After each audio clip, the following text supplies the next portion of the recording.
Hello guys, Melky here, and I want to talk about God and gatekeeping. Okay, now I think about gatekeeping, and I personally experience of like I hate gatekeeping. Right? You want to go forward, you want to scale up, and suddenly people like want to change your direction.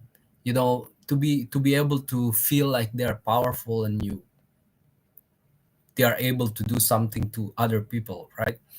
And that is also kind of a gatekeeping. And there's also the law. For example, you have to pay tax. If only you didn't have to pay tax, you would be able to do this and do that.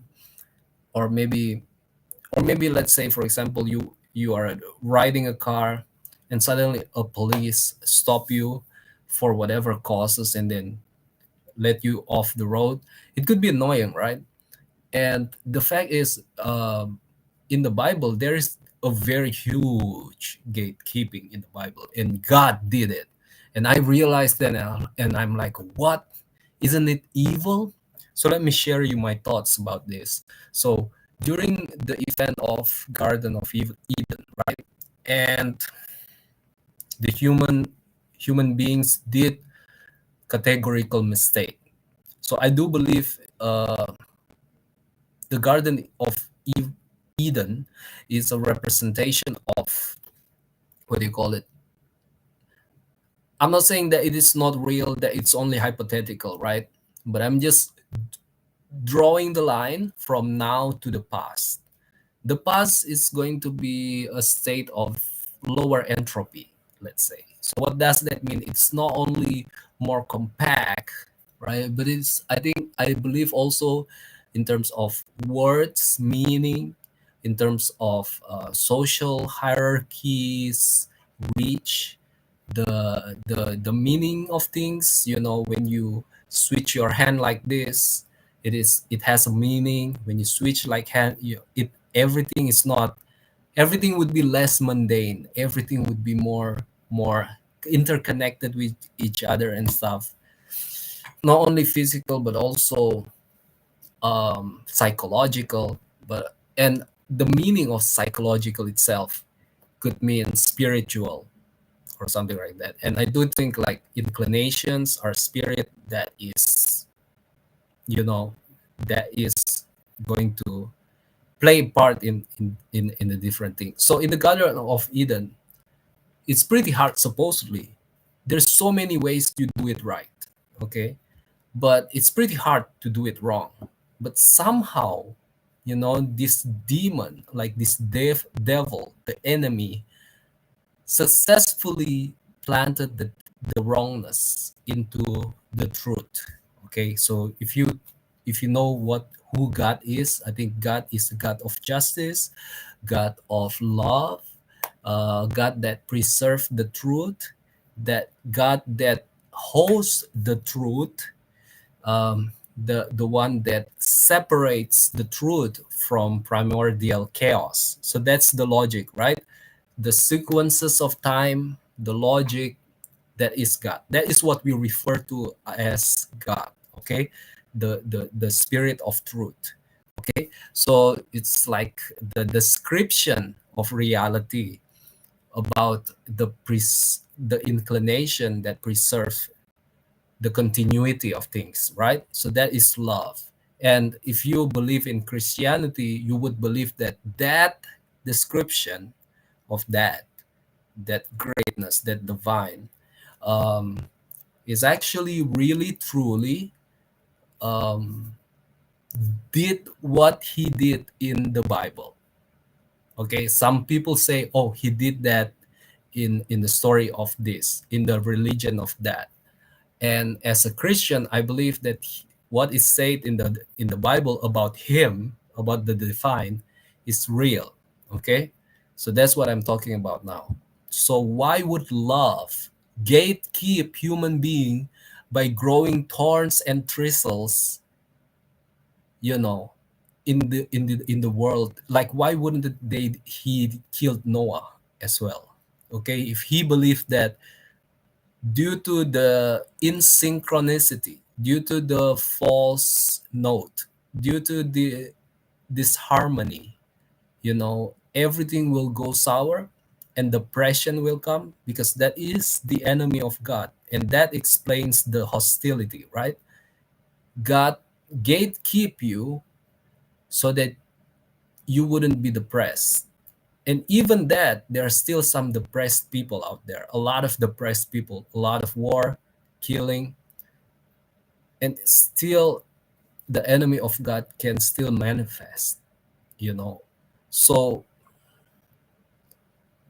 so I think, if you're being gatekeep, you want to go forward, go fast, and suddenly these people around you, or maybe people in power, the government, or maybe the social community, suddenly without reason stops you from realizing your potential.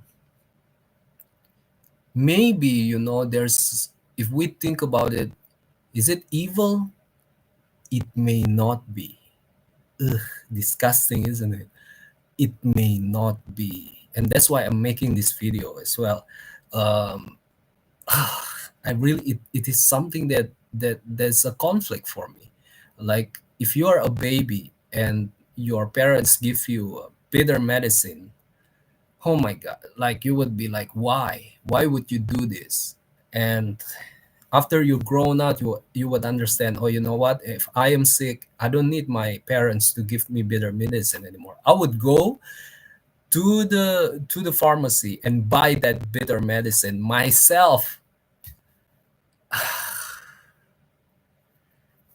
And that is what happened in Christianity. That is like, if you ask, why didn't God just eradicate humanity so that everything else that is still good would just be good? Isn't that what is supposed to be done? Why would we have to be exposed to this evil, to the evil of things? So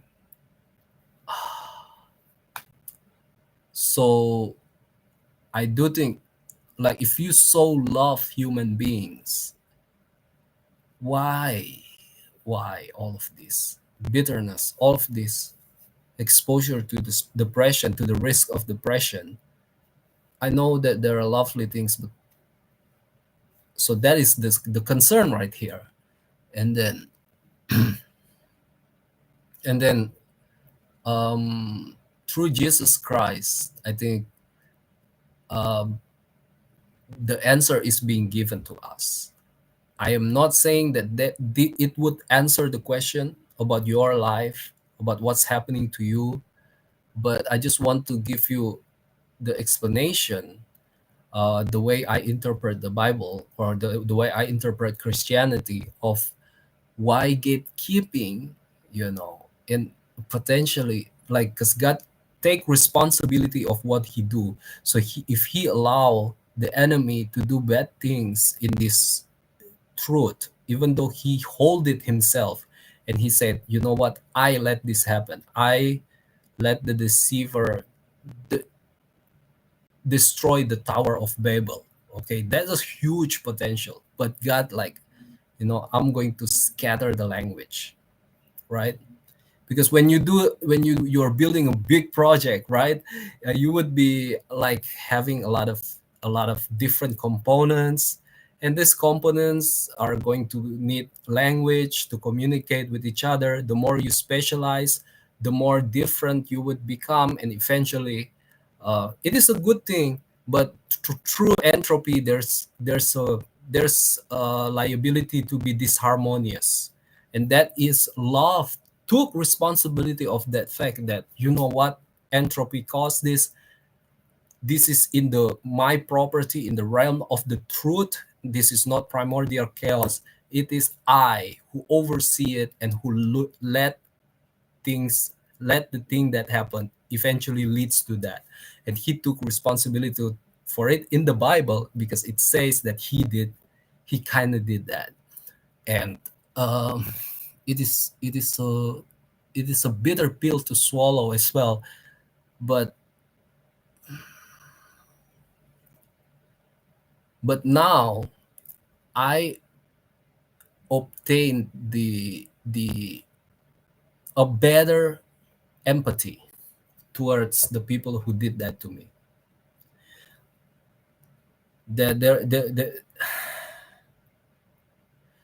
That I could kind of see the part where I didn't came from and they came from, and I kind of now could relate the human side of it, how that, even though it is not something that they premeditate and do, gatekeeping people, preventing people from realizing their potential, like destroying people's work. Maybe they are evil in the heart, but they have a role,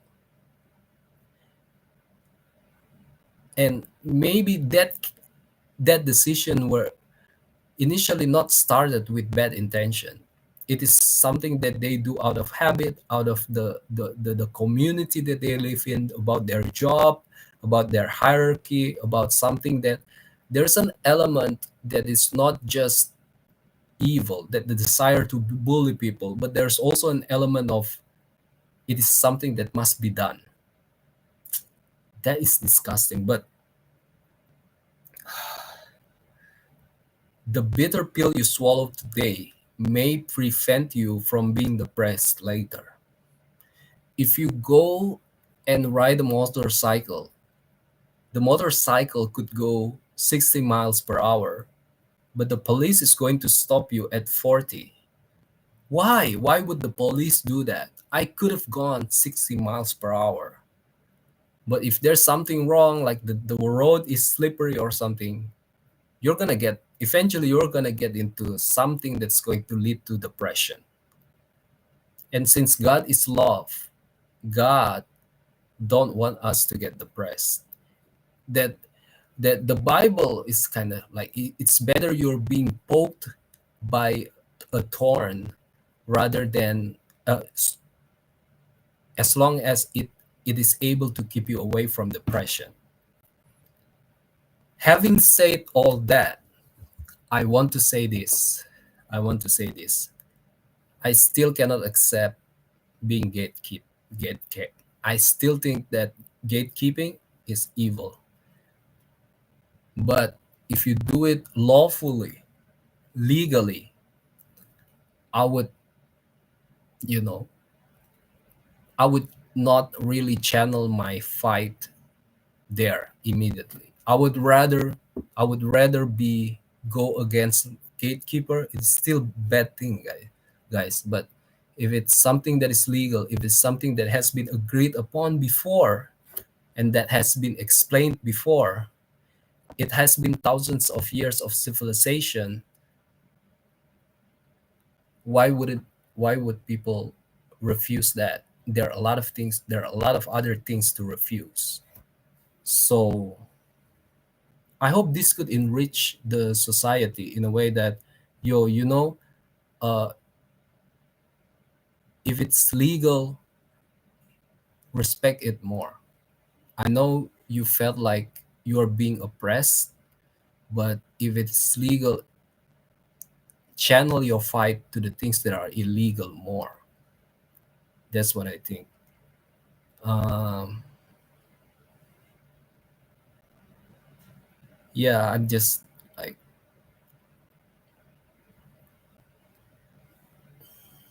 that's the kind of thing that I've said what I wanted to say, but I still think that there are more ways to put this into matter, it more materialize it better. I could have come up with more points and stuff. So I'm sorry that until now, even it is a difficult thing, right, guys?